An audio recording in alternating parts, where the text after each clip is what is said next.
Бид хөгжлийнхээ бодлогыг боловсруулахдаа нутаг дэвсгэрийн байршлын энэ давуу талыг ашиглан гэж.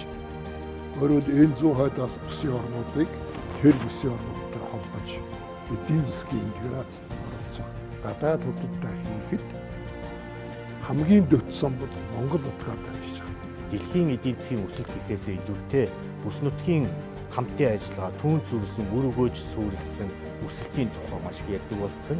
Энэ утгаараа бид нар Монгол улсад хэдийгээр газар зүйн байршлын хувьд далаад гарцгүй ч гэсэн давуу талууд бий. Үүнийг бол одоо ашиглаж боломжийг эдийн засгийн эргэлтэнд оруулж хөгжих хэрэгцээ шаардлага бас байна гэж бодож байна. Энэ бүсүүдийг бие даасан байдалд оруулах ёстой.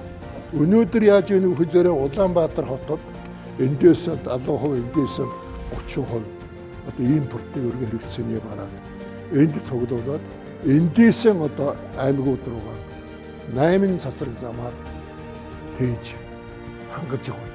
Одоо энийг яаж задлах вэ гэдэг асуудал одоогийн энэ өсчихсөн хөгжлийн үзэл баримтлалын гол зорилго нь энд оршиж байгаа байхгүй юу?